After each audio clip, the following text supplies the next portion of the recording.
So, good morning, everyone. And before I start my presentation, maybe just a few words of expressing our thanks on behalf of the Commission for the excellent organization by all the Austrian colleagues, the Austrian presidency for this conference. I think it has been quite invigorating for us. It comes at a very right moment in terms of channeling all the reflections on where we should go next with the European cooperation in VET.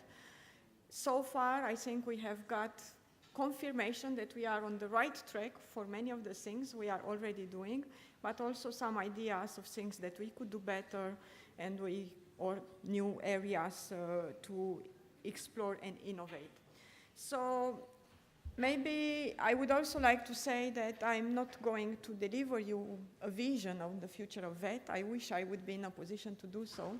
But we are, as Jürgen also mentioned, in the middle of a very deep reflection process that takes place at EU level, involving member states, involving social partners, involving VET providers, involving learners themselves, be it young or be it adult learners, and involving, most importantly, lots of evidence, as we have seen, that comes from the great work that CEDEFOP does on the project on changing role of VET, but also ETF that covers the candidate countries.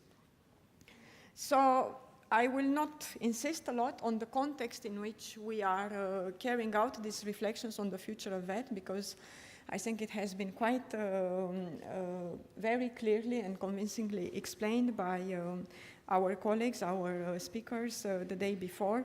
Maybe, again, just to illustrate, not from a business situation, but from a lifetime situation.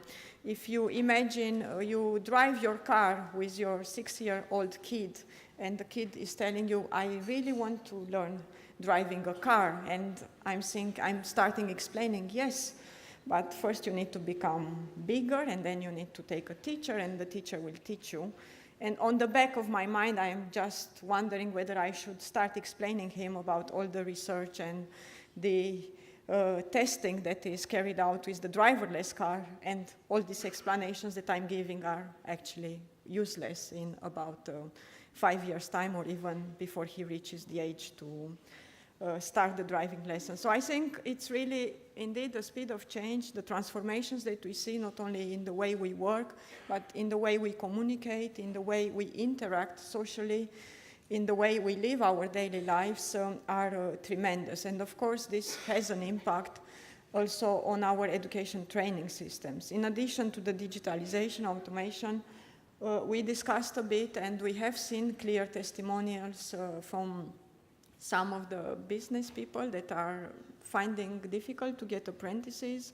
So we have the aging and shrinking workforce with less young people that are entering the education system, that are entering the labor market. We also have the migration that brings challenges, but also opportunities, and globalization likewise. So against this background, of course, our task at European level, as we are entrusted by member states, also on the basis of the Treaty of European Union, and as we mentioned before, this is one of the oldest policies on which there is an agreement that there should be European cooperation ever since Rome. So who are our target? Who are our clients, customers, no matter how you look at them? And we know that the statistical figures you have here, they hide lots of differences among the member states. But basically, we are looking at about 30 million young people that are in initial education. But also when we look at those that need to carry out learning throughout their life, no matter whether you look at the workforce, you see a really, really big target group that we are trying to address. We are not saying that we are actually reaching out to every single one of these, but we really hope that the policy that are devised at European levels through the mutual learning, through the input coming from the countries, are helping improving the quality of the learning pathways that these people are embarking, or increasing the opportunities and the offers for learning pathways. And I would also like to say that indeed we don't talk only about the people who are in the system who are learning, but it's quite important for us to reach out to those that could be but are not there, be it the young people that do not go on a VET pathway because their parents do not trust this pathway, because they do not receive the proper guidance when they are in the early stages of schooling, and so forth. And we also look at all the adults that should continue learning, upskilling, reskilling, and they do not get these opportunities for various reasons. So how do we do this? And again, I would stress that we are not achieving everything that we are aiming for. But what's quite important in the whole setup for EU cooperation in vocational education and training is that it's not a single actor process, that we really, among all the education sector, we believe we are the sector that is the most inclusive, and it's based on this open innovation concept we heard about earlier on, because we cannot do it without having member states, governmental representatives on board, without the social partners, but also equally important, the providers of education and training, the chambers, intermediate organizations, the learners themselves, researchers, and so forth.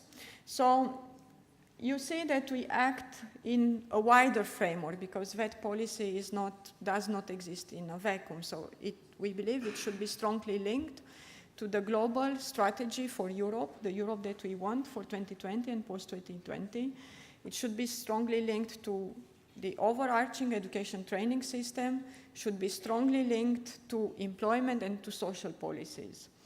Then we have specific policy agenda on VET, which is embedded in this wider framework.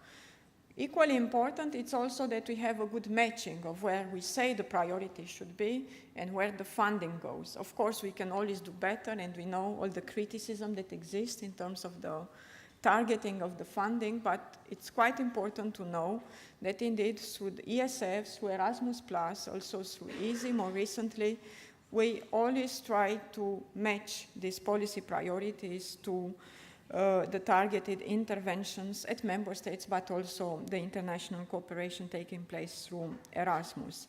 Then in terms of the tools, we are, unfortunately or fortunately, I don't know how to call it, but we are not in an area where we can do any regulation at EU level. So we are really working through a bottom-up approach, through voluntary commitments of member states and all the other actors.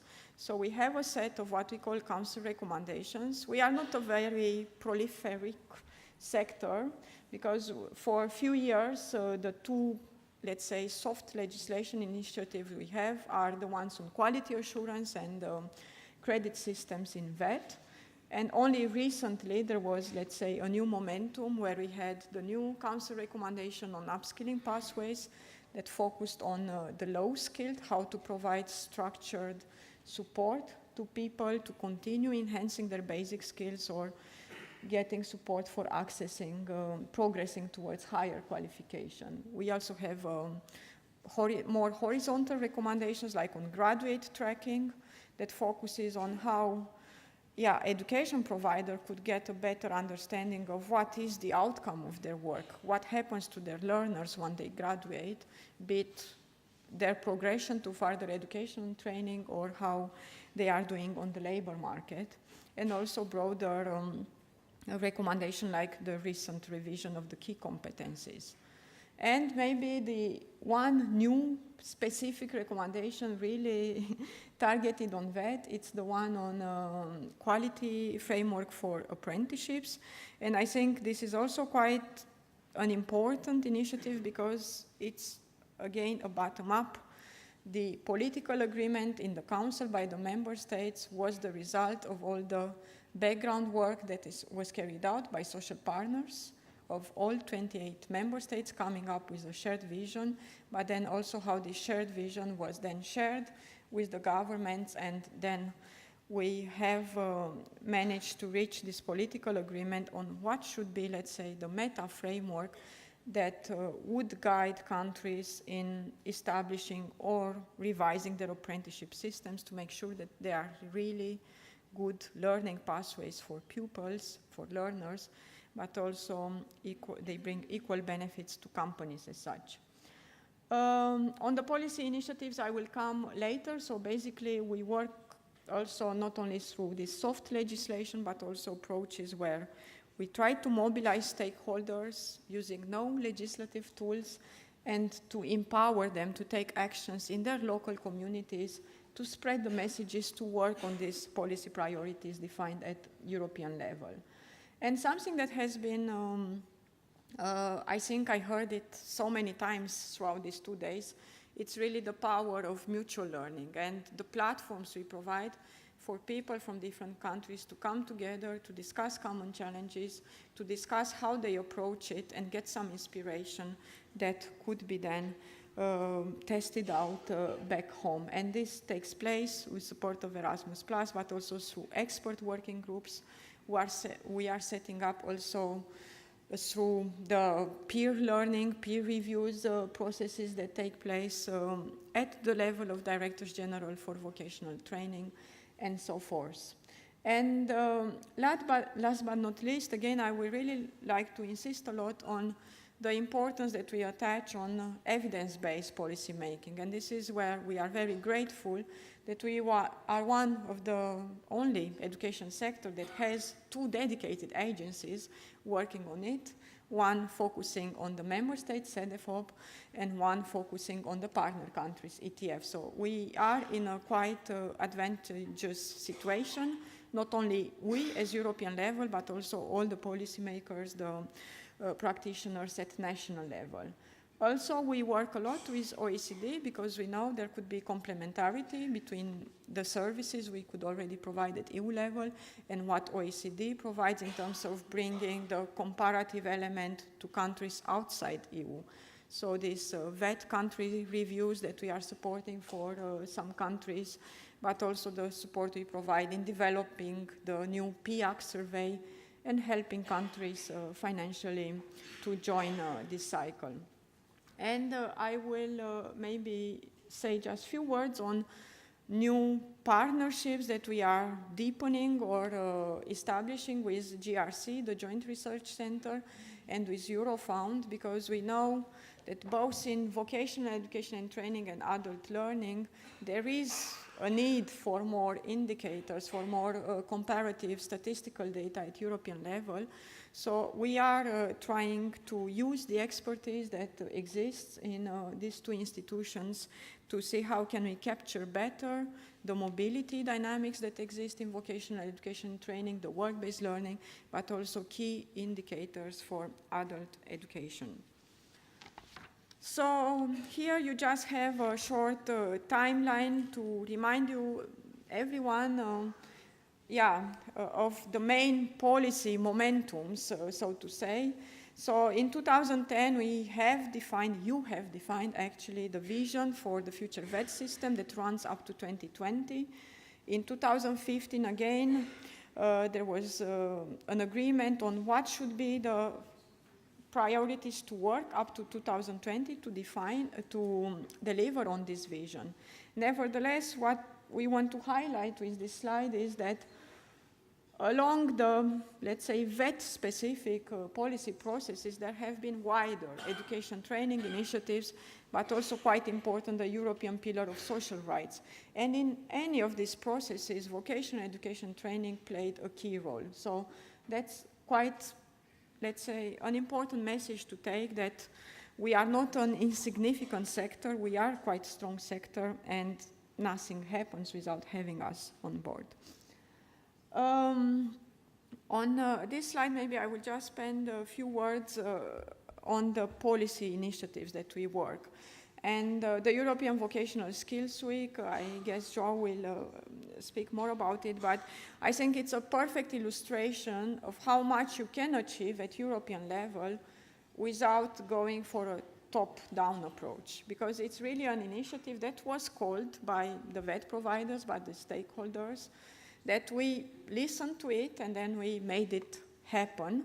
But of course it is not our merit. The merit is of all the actors that are so eager to get involved without any financing, to get attached to the logo, to the visual identity of the Vocational Skills Week, to the key messages that we try to pass, and then they work in their local communities to organize the open doors, the awareness raising. Young people, they mobilize themselves to be active on social media to promote the benefits of learning, of embarking on VET vocational pathways and so forth. On the platforms of Centers of Vocational Excellence, I will come back again in a minute, and maybe a short intervention also on the European Alliance for Apprenticeship. I think our hearts were always very proud every time we heard people that we might even not know directly mentioning the Alliance and their involvement with the Alliance, and I think that's a good illustration where you spread the seeds and then these seeds are growing and they are smart seeds. You don't need to maintain them because they have the resilience and the adaptability to strive and to survive.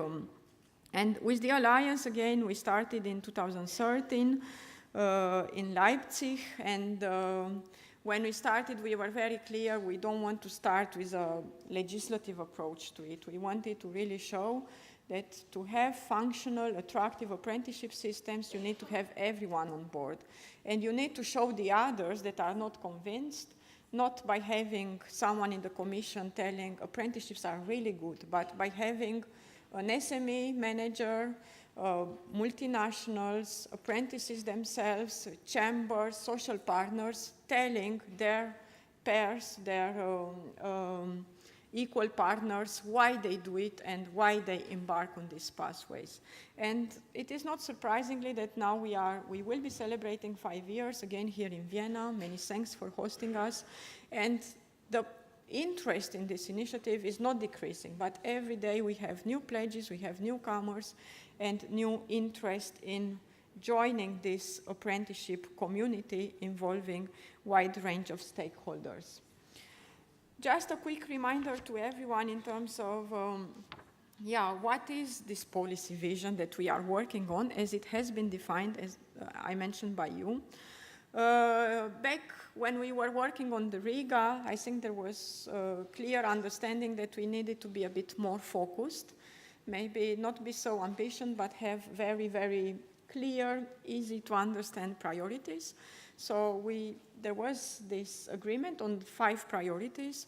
First, that all the VET systems need to have more work-based learning in it, in all its form, including apprenticeships. Then I think that VET systems as such, they have to be underpinned by quality assurance systems, and they need to have embedded in them the necessary mechanism that allow for the continuous dialogue between labor market and VET policy design and VET provision.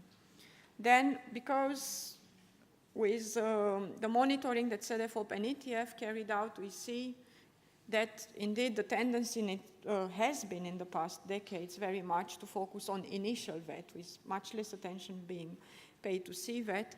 There was also an agreement to try to revitalize, to try to find new solutions, how to increase access to continuous vocational education and training, of course always keeping in mind the key enablers like validation, opportunities, guidance, and so forth.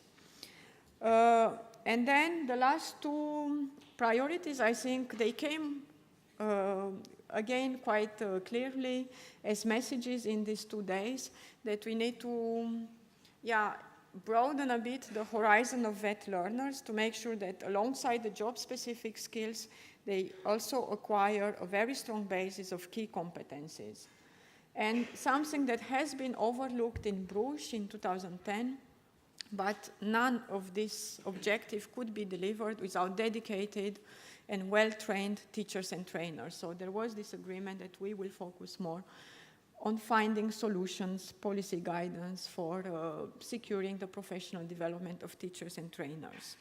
Alongside, of course, we carried out with never-ending job how to increase attractiveness of vocational education and training, and how to have in place, let's say, wider skills governance systems that feed into policy design and into VET provision.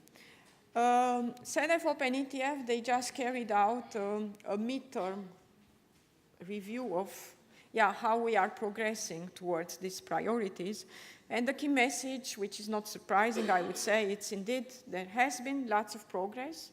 In some countries on all priorities, in some countries they focused only on one or two of those priorities. But of course you can never consider that the job is done, and you have to always continue improving.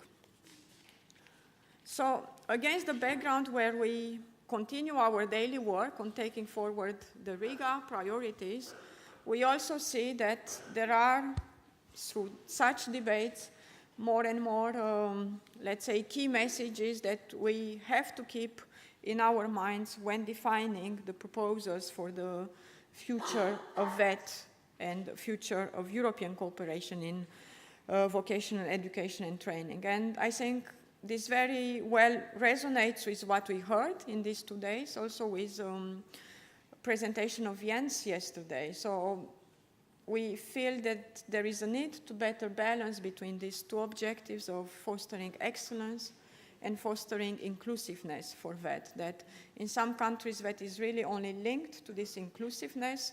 Some countries try to push more the excellence agenda, and somehow we need to find the right balance between the two.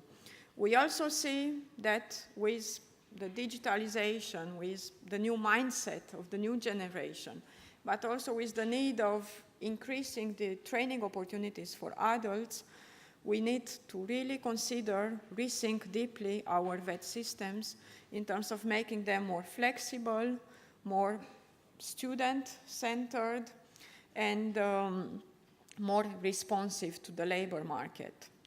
Also, we see, again, linked to the new forms of work, to the new, all the digitalization, automation, and the need for adults to continue upskilling and reskilling, that we have to look at the financing models for CVET especially. Maybe on initial VET there is more clarity, but we need to answer key questions. Who should pay? What should be a fair distribution of responsibility between the learners themselves, between companies, employers, when there is an employer, and between the state? So these are all questions that we see are preoccupating many countries in the way they are approaching the continuous improvement of their VET systems.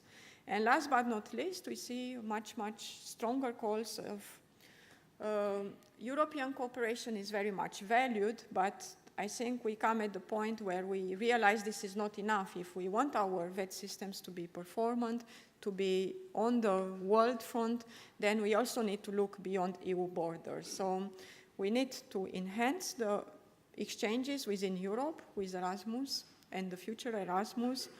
But at the same time, we need also to look at what other countries are doing for their VET systems. So a few words on one of the most recent initiatives, because while we are preparing this future of VET, of course we need to gather evidence, we need to sometimes also test and pilot some things. And one of this preparatory work for defining the VET agenda is in establishing the platforms of vocational excellence. I think you have heard a lot about them, maybe just a few words to clarify what they are and what they are not. I would like to start by saying that we feel that this is really the first time where we are trying to put together a concrete, let's say, answer, action-oriented action to how we could promote excellence and innovation. So to deliver on political messages through some concrete support on the ground. And I would like to start by stressing that we are not looking here at developing, infrastructure-wise, completely new centers.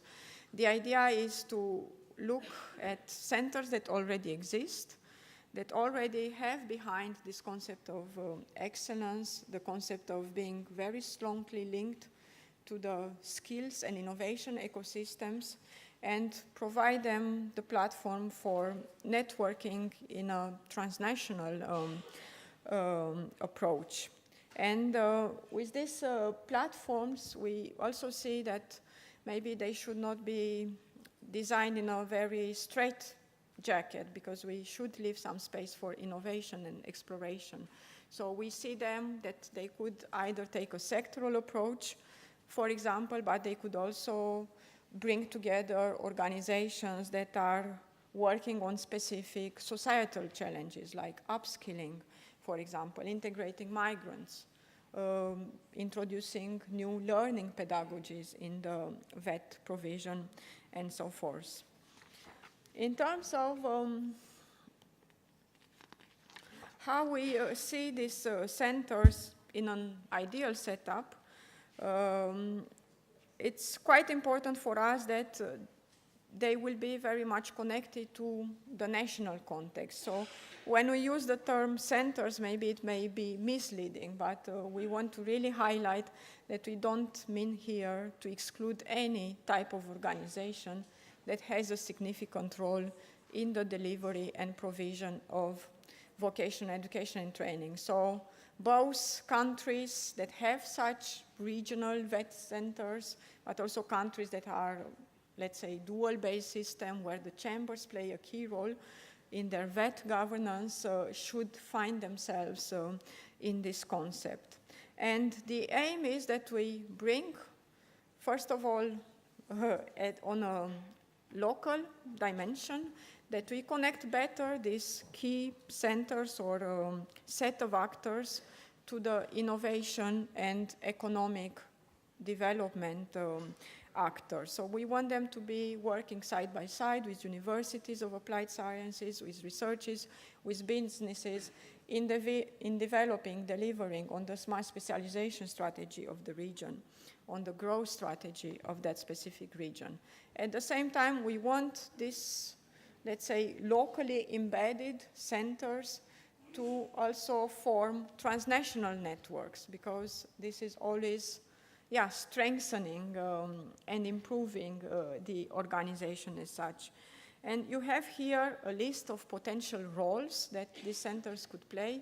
You see, we are not ambitious at all. We see them not as supermen, superwomen, but really super organization that could first and foremost provide, let's say, common solution for upskilling and reskilling and skills development for all age groups, so covering maybe both initial and continuing training. We want them to really act as technology diffusion center, because they will have the right technology available on their premises, and they could help SMEs access this technology. They could work together with SMEs in carrying out research, but also developing further new products and services, while involving teachers, but also learners themselves.